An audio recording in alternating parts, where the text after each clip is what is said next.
Now we are ready to start. You live in the countryside now, don't you, Susan?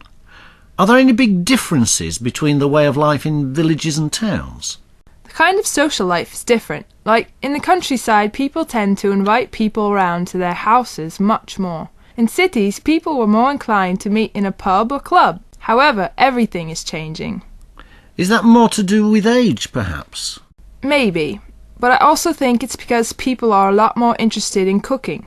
They pick up exotic recipes, make specialties themselves, and love sharing them with friends or neighbours. Now it's more widespread. Oh yes, everything is changing now. Even the shops seem to be changing. The larger shops are taking over from the smaller. How do you feel about that? I do like to support small shops. It would be a real shame if they disappeared. I mean, most people buy just about everything in the supermarkets that are more comfortable. Small shop business is decaying. It also means you don't have the same social contact when you go to big shops. People are too busy, and I sometimes feel really annoyed because many of them are indifferent to what they are doing or buying. You were telling me before that you like poking around the smaller shops and bookstores. Have you read any good books lately, Susan? Ah, yes. I've just finished a book called Birdsong. It's all about war. I think it's so well written.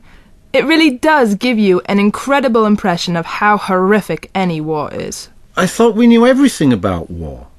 There were things I had known about before, but it's just the way the author puts it, and that it really brings war close to you much more. I viewed war somewhat differently. Somebody told me that they've made a film of it. I can't imagine it being as good as the book. Have you ever seen a film that was as good as the book? Probably not. If I've gone to see a film because I really liked the book, then I am inevitably disappointed by the film. I thought The Remains of the Day was a good film. It was very popular back then, but the book is so good that the film still wasn't as good as the book. Were you disappointed by the screen adaptation? Oh no! But I didn't go to see it once again. I've read the novel twice, though. I didn't choose to. I was somewhere and I had nothing better to do. And the second time I read it because it was the only book I had. I think people seem to be reading less and less these days. The only time they can read is on the way to and from work. How about you, Susan? I don't use public transport much, but if I've got a good book to read, I find it more relaxing than watching TV.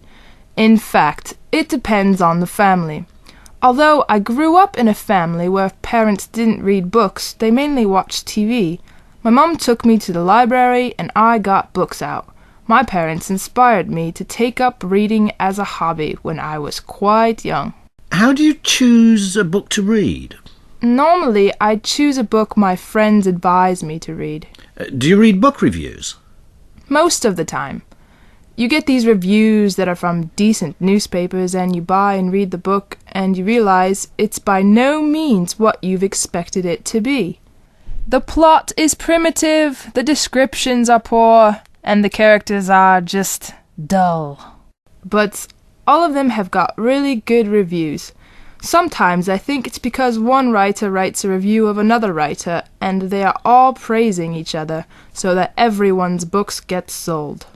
Susan, if you went to the proverbial desert island, what books would you take with you? Oh, I don't know. Maybe something funny. Something I can reread a number of times.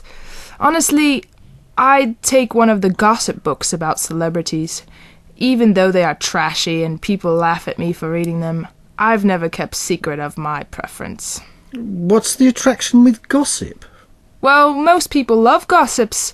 Whether they admit it or not, I think we are all naturally curious about other people, but particularly we like to find out some private things about celebrities.